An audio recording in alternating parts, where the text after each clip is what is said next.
about what we're designing and how it behaves and what the parameters, lengths and widths and thicknesses are.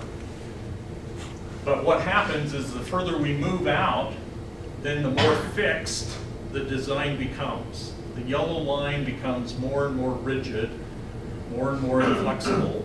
And what we want to do is we want to try and set up an optimization which will in fact take this orange curve and kind of push it to the left and push it up, so that still, while we have the ability to do lots of changes, lots of modifications, and the cost of those changes and modifications is small, we want to be able to shift that upstream and be able to get a better product at an earlier point in the design process.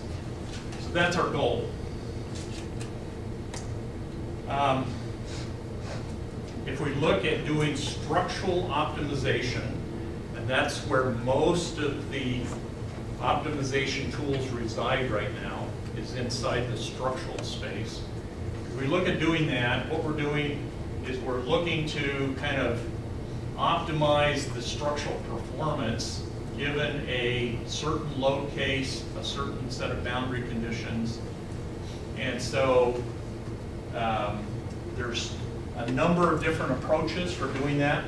One optimization approach is referred to as size optimization. Size optimization is where you just, if this were our I-beam that we were studying, we would just change the size values and get a larger, heavier cross-section of our I-beam, right? So that's what's referred to as size. A shape optimization would come in here and say, these corners on our large I-beam are high stress points, and it would recommend that we put some kind of a fillet in there to minimize the stress that is at those corner values. Another approach to structural optimization is topography optimization. It is an excellent process for sheet metal. So if you have a flat sheet and you're trying to figure out how to stamp that sheet to make it rigid, to make it a better design, topography optimization will put beads and kind of pockets or recesses into the shape to make it so that it can withstand the stress, strain, the load conditions that are put on it. Okay. And the one that we are going to focus on for the next week or two and on through the end of the semester on your project, it's what's called topology optimization. Okay?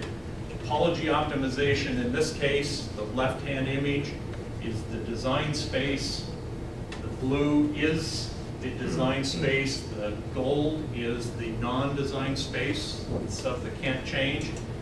Once it's been eaten away by the topology optimization, we have the image on the right, which is significantly lighter, but meets all of the kind of the optimization parameters for that particular design. So let's go through just a simple example and kind of make sure that we understand what has to be set and how it needs to be defined. So the problem, if we look at this, the objective function is what we want to do. So anytime you hear objective function, it's really this question: what do I want to do? And I want to minimize or maximize. I want to do some kind of looking at a zero slope kind of condition on some function. When I hear the word design variables, the question that ought to come to mind is, what can I change to get to the objective? And so this little example in the right-hand column, we have some parameter y, and that y has a lower bound, and it has an upper bound, and we want to search all y's in between the lower and upper bound. design constraints, when we kind of hear that term, the question that comes to mind is what target in terms of performance needs to be met. So again, it's going to be some function that has to be lower, less than, or equal to some value. In this case, we've got it less than or equal to 0. So it's a function that we look at and make sure it's below a certain kind of level. So what would that actually look like if we had a problem, not a bunch of variables? So let's assume that we have this cantilever beam defined in terms of L for the length and base of B and height of H. Well, our objective is going to be to minimize mass, and so we have some kind of function that we set up to minimize mass in terms of our variables, B and H. Okay. What are the variables that we want to play with? Well, it's base and height, and so the base goes from 20 to 40, and the height goes from 30 to 90. Okay, so those are the variables that we've set up to work with. The constraints that we want to deal with are basically our stress strain kind of conditions. So we set it less than or equal to 150, less than or equal to 50, and we set a relationship for the height needs to be less than or equal to 2 times the base value. So we need to gather all of that kind of information before launching off on some topology optimization. In one of the articles that you're reading, the structural optimization, it's a mathematical process whereby the location and number of voids within a structure is defined given a prescribed set of limitations and a clear objective. So we've set that up for a cantilever beam. In this example,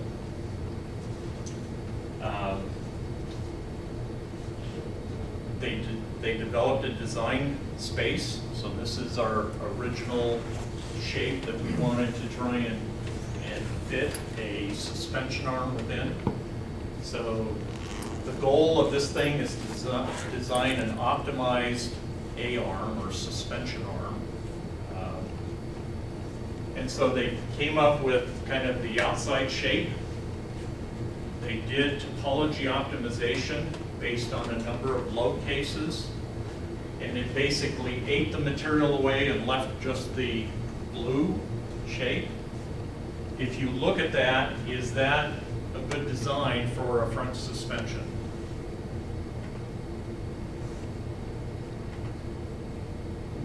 You may say, well, sure, that's a good design. But if you had designed a lot of front suspensions, you know that typically every front suspension kind of has an A configuration to it, right? They call it an A-arm. Right? And it's because they want another arm that comes down the right-hand side of this space to make sure that it is able to handle any kind of torsion. Okay? So I'm not sure what the load cases were on this, but my guess is they didn't have a correct load case for torsion. Okay? So basically, they changed their initial load conditions. They came back, ran it with a different set of load conditions. And so they have the top one, they have the bottom one.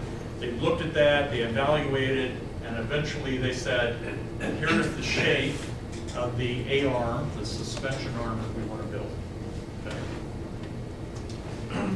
And this is actually used by Alfa Romeo in their design, and it reduced 20% of the weight over the previous designs.